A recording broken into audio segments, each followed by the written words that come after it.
পূজা যখন হয় দেখবেন আমাদের শনি মঙ্গল অমাবস্যা হলেই মায়ের পূজা হয়, হয় না? কিন্তু এ পূজাটা কখন না, সেটা আমাদের কার্তিক মাসে কালী পূজা। আর সেই সময় দেখবেন বৈষ্ণবের দলরা দেখবেন দল বল সাঙ্গ পাঙ্গ নিয়ে খোল করতাল নিয়ে দেখবেন টহল দিতে যায় আমাদের ওদিকে। আপনাদের যায় তাই না? টহল দেয় তাই না বাবা? দেয়। তাহলে সেই সময় দেখবেন মায়ের পূজা করতে করতে প্রায় ভোর হয়ে গেছে। আর সেই ভোরের দিকে আমরা শাক্তের দলবল সকলে সাঙ্গ পাঙ্গ মিলামিশে আমরা সেই সময় মায়ের প্রসাদ বিতরণ করছি।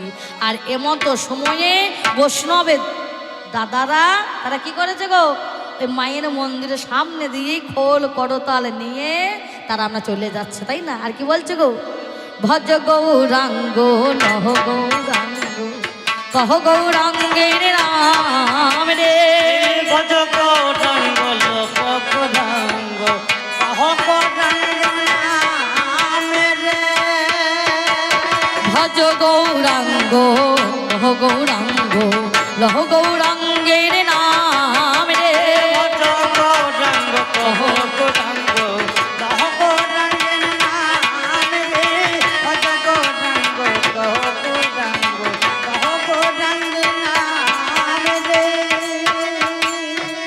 যে জনা গৌরাঙ্গ ভজে সে হয় আমার প্রাণ রে, জলা গৌরাঙ্গ ভজে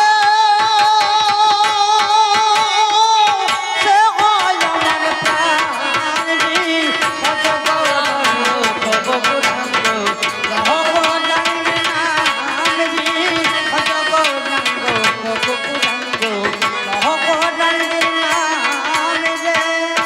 আমি প্রসাদ সকলকে দিচ্ছি। এমতো সময় দাদাদেরকে দেখতে পেয়ে আমি দাদাদেরকে, দাদা তোমরা একটু দাঁড়িয়ে যাও নাকি গো, প্রসাদ দিচ্ছি মায়ের প্রসাদ সকলকে যখন দিচ্ছি তুমি একটু দাঁড়িয়ে যাও, আমার এ মায়ের প্রসাদ।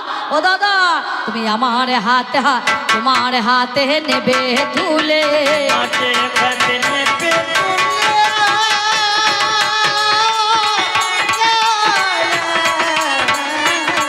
আমি জানাই কথায় আজকে খুলে প্রসাদ দিতে গেলাম। আর আমার এ দাদা বলছে এ প্রসাদে আমরা ওরে নেব না নেব না,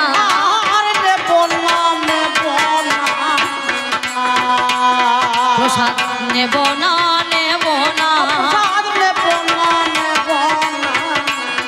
ওরে আমরা হলাম বৈষ্ণব।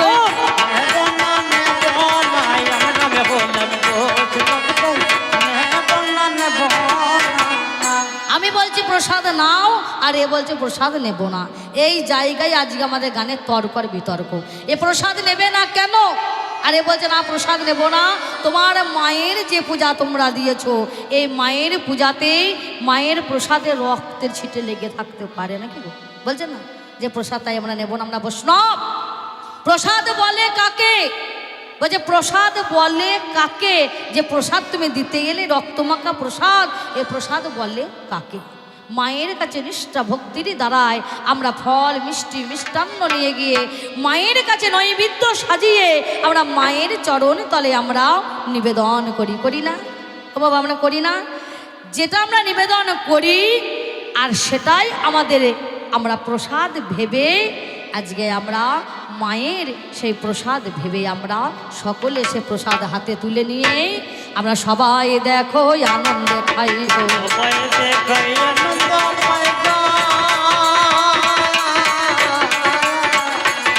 ওই মায়ের চরণে নিবেদন।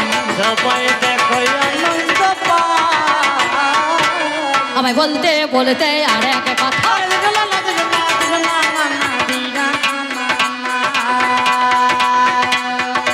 আমায় বলে যায়, আমায় বলে শোনো সাকে তো, আমায় বলে হায়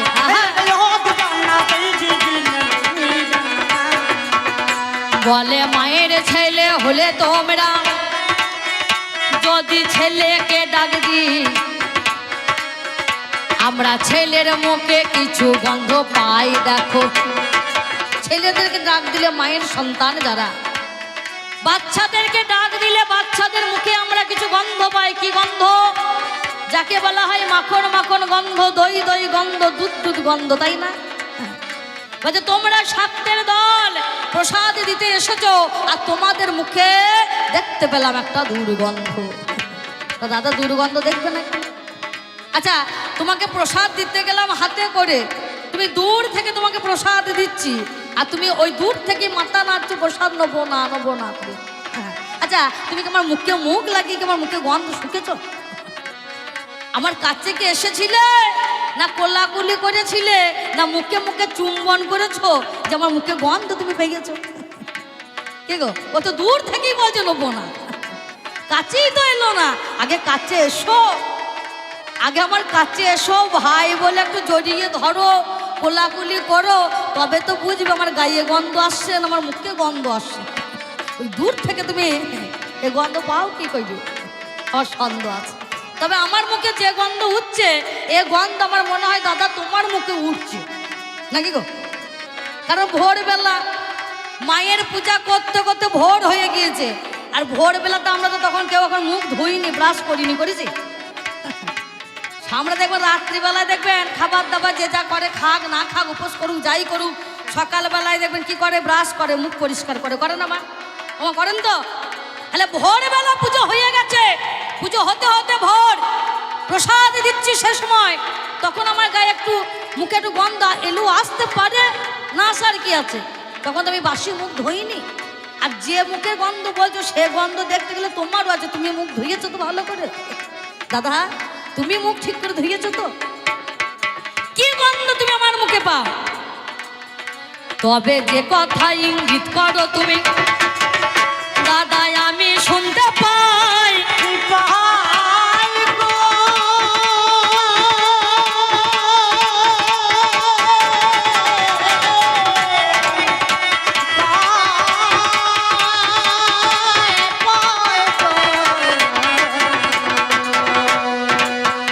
তবে যে কথা ইঙ্গিত করো আমি বুঝতে পারি, গন্ধ আছে বলছে তোমার আহা মরি মরি, আমায় বললে শাক্তের দর গায়ে বলে করে, তারাই আমার কত খাবার খাই ধীরে ধীরে।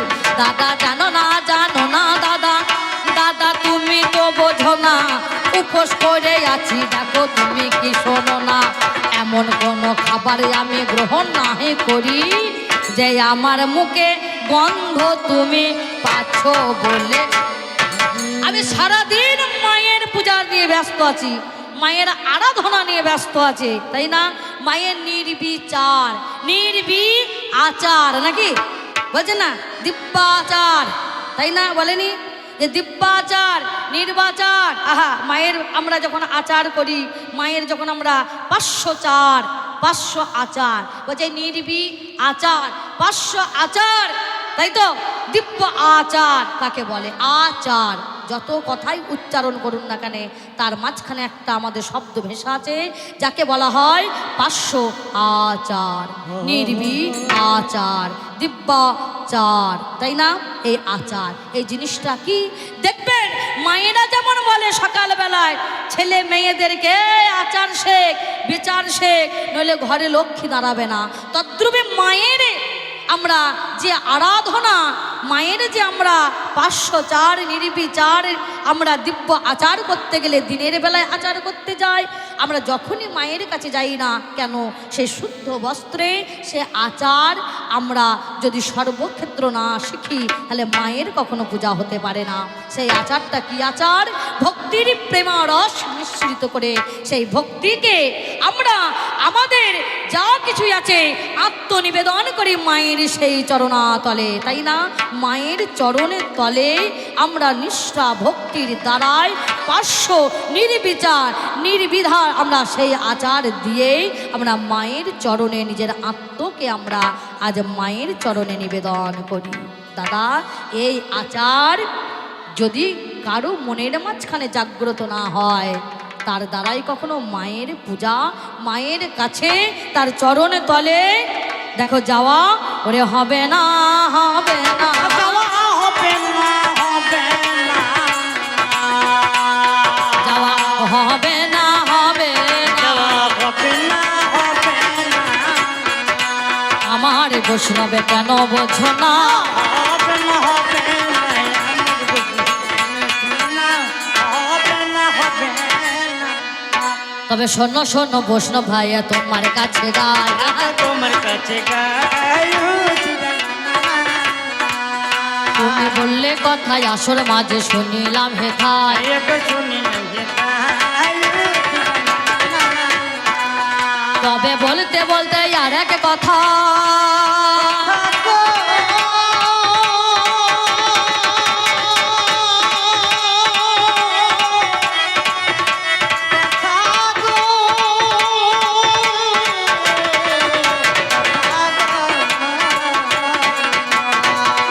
আমায় বলতে বলতে আর এক কথাই আমায় বলে যায় আমি একা শুনবো কেন শুনেছেন সবাই আমায় বলে শাক্ত শব্দের আক্ষর ব্যাখ্যা কি বা শাকে তো কাকে বলে বলবে তুমি এবার শাক্ত আমার কেমন জিনিস তোমার কাছে গায় আগে শোনো শোনো বৈষ্ণবে দাদা তোমারে জানায় তাল বসায় আকার কয়ে তয়ে নাকি শাক্ত তাল বসায় কি না শক্তি কয়ে হচ্ছে কর্ম করা আর তয়ে হচ্ছে এই তনু যে তনুতে কর্মের দ্বারায় যে তনু অর্থাৎ দেহের মাঝখানে দাদা শক্তির উপাসনা করা যায় তাকেই বলা হয় শাক্ত শাক্ত শব্দের অর্থ কি শক্তির উপাসক যারা হয় কি গো বাবা তাদেরই কি বলা হয় শাক্ত বোঝা গেল তাহলে তালবর্ষে যে শক্তি কয়ে হচ্ছে কর্ম করা কয়ে হচ্ছে তনু অর্থাৎ দেহের যে যে দেহের মাঝখানে কয়ে করজোরেও হয়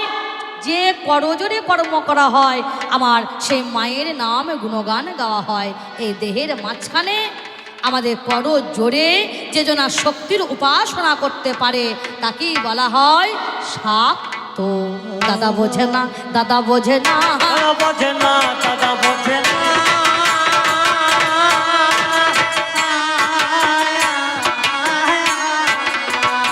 দাদা বোঝে না দাদা বোঝে না দাদা বোঝে না দাদা বোঝে না তুমি যা বোঝো না তাই বলো না বোঝে না দাদা বোঝে না দাদা বোঝে না তাই বলবো না তাহলে দাদা আমাকে যে করে জিজ্ঞাসা করেছিল আশা করে আর কিছু নাই নাকি গো চার কথা তোমার যাহা বলার ছিল অল্পে মিটে গেল তোমার যাহা বলার ছিল অল্পে মিটে গেল তোমার যাহা বলার ছিল অল্পে মিটে গেল তোমার যাহা বলার ছিল অল্পে মিটে গেল আমি এবার তোমায় কিছু শুধাইব ভালো আমি এবার তোমায় কিছু শুধাইব বলতে বলতে দাদা দেখো গো আমাকে শুধায় বলতে বলতে দাদা দেখো গো আমাকে শোধা বলতে বলতে দাদা দেখো গো আমাকে শুধায় বলতে বলতে দাদা দেখো গো আমাকে শোধা এবার দাদা বলবো আমি তোমারে আনি না এবার কথা বলবো আমি তোমার জানি না শোনো শোনো গো দাদা গো তোমায় বলে যাব আজকে যে গন্ধের কথা তুমি বললে আজকে ভালো যে গন্ধের কথা বোঝাতে চেয়েছে কারণ আমরা শক্তির উপাসনা করি ও বলতে চেয়েছে যেটা আমরা মহৎ নাকি গো যেটা আমরা খাই কিন্তু দাদা এ গন্ধ তোমার মুখেও আসছে কেন দেখবেন এই বৈষ্ণবের শিরোমণি যাহারা কি বলেছে একটা গান আছে না নিতাই চাঁদের আবগাড়ি যাই বলে হারি নাকি গো নিতাই গৌর চাঁদের আবগাড়ি যাই বলে হারি তাহলে সে মত তুমিও তুলেছ ওই আবগাড়ি দাদা তোমরাও তুলেছো একটা মহাজনে কলম দিয়েছেন কি গো উত্তম গঙ্গার ঘাটে নিত্যানন্দ পাটা খাতে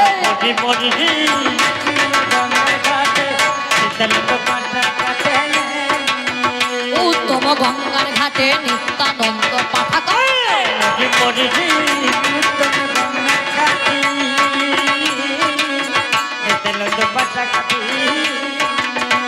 ওরে অদ্বৈত ধরে দুটি চোট গো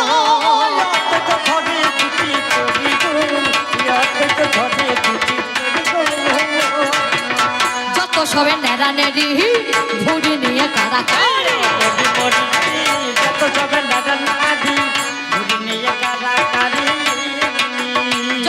নেড়া নেড়ি ভুড়ি নিয়ে কারা কারে মুড়ি নিয়ে গৌরাঙ্গ মারিল দোরে গো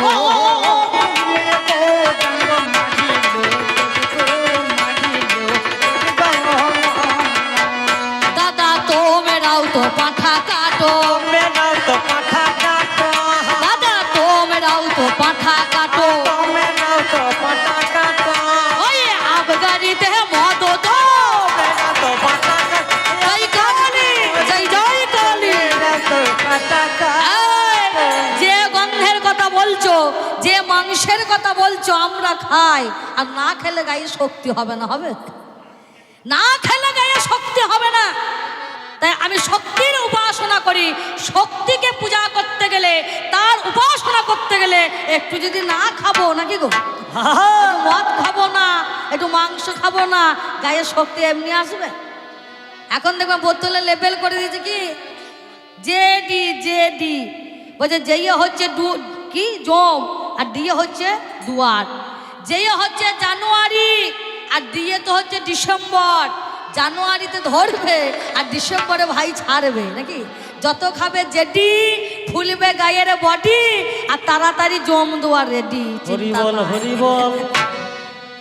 আমরা শুধু খাই না তাহলে আমি শক্তি করতে গেলে আমি মদ খেতে পারি মাংস খাই কিন্তু তোমরাও খাও যদি না খেলে তাহলে নিতাই গৌরচাঁদের আবগারি যাই বলে হারি এটা কেন লিখেছো ওই আবগারিটা কোন আবগারি কি মদ বৈষ্ণব দাদা তুমিও খাও যে মদ বলো সেই মদরা কোন মদ উত্তম গঙ্গার ঘাটে নিত্যানন্দ বৈষ্ণবের শিরোমণি যে সেই নিত্যানন্দ পাঁঠা কাটে অদ্বৈত ধরে দুটি চোট যত সবে নেড়ানেড়ি ভুড়ি নিয়ে কারাকারি আর কি করলো গৌরাঙ্গ কি করেছে মুড়ি নিয়ে মেরে দিল বলো এই যে তুমি পাঁঠা কাটছ এই যে মদ তুলছো দাদা তুমি আমার কাছে এসে দশের মাঝে এসে বলবে একটু ভাবে ভাবে বুঝাই যাবে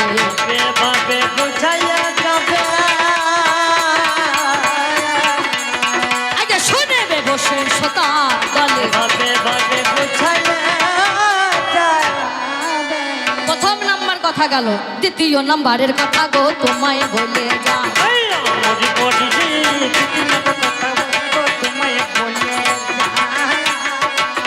দ্বিতীয় নাম্বারের কথা গো তোমায় বলে যায়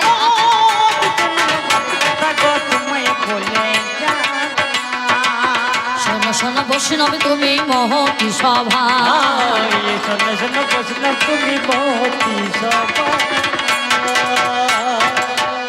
নিধুবনের কথা যদি গো আমি বলে যাই আমার একদিন কি করিল বৈষ্ণব প্রধান ওরে নাম যাহারে কৃষ্ণ সে যে বৈষ্ণব শিরোমণি নাকি কৃষ্ণ বৈষ্ণব নাই কি করিল নিধুবনে গো শুনুনে তা কাহিনী নিধুবনে গেল কৃষ্ণ আপনাদের কাছে গায় গিয়েছিল রাধা রানী তার তো যায় কি করিল কৃষ্ণের আমার চরণ সেবা করে এ মত সমতে আমার আহা মরে মরে আমার নাম যার জটিলা দেখো কুটিলা হলো মায়ার মেয়েতে আমার তারা দেখে নিল ছুটতে ছুটতে গেল আমার আয়ানের কাছে আয়ানের কাছে আমার গো গিয়েছে বলেছে বলে শোনে শোনে আয়ান দাদা তোর রাধা ভালো নয় তোর ঘরণী ভালো দেখো ভালো কবু নয় জাগবে একবার নিধুবনে গো যাবে তুমি চলে দেখবে এমন কেমন কর্ম করছে রাধা মনে আমার এ মতো সময়ে যখন আয়ান ছুটে চলে যায় হাতে নিল একটা মুঠবর মিথ্যা বলি নাই আজকে যদি ধরতে আমি পাই দেখবো তারে মেরে আমি সোজা করবো এই বলিয়া ধীরে ধীরে গো সেইখানেতে যায় আর কৃষ্ণ ভয়ে ওই বৈষ্ণব কি করেছে গো ওই বাঁশি ছেড়ে অসি হাতে দাঁড়ালো হে ধার। বাঁশি ছেড়ে কৃষ্ণ তখন অশিখানা নিল। বাঁশি ছেড়ে কৃষ্ণ তখন অশিখানা নিল। বৈষ্ণবে দূর হয়ে গে শাক্তের দল নামে লেখালো। বৈষ্ণবে দূর হয়ে গে শাক্তের দল লেখালো। সে যে মায়ের রূপটা ধারণ করে, মায়ের রূপটা ধারণ সে যে মায়ের রূপটা ধারণ করে, মায়ের মুখটা ধারণ আহা হাতে দেখো নিল ধরে। মায়ের মুখটা ধারণ করে। সে বৈষ্ণব কৃষ্ণ বৈষ্ণব ছেড়ে দিয়ে সেদিন শাক্তের দলে নাম লেখালো। লেখাইনি মায়ের অর্থাৎ মা কালী হয়ে নিধু মানে কৃষ্ণ হলো কালী, আর কালী হয়ে খড়গ হাতে নিয়ে এক হাত জিভ বার করে আহারে তোমার লজ্জা লাগে না? লজ্জা লাগে না।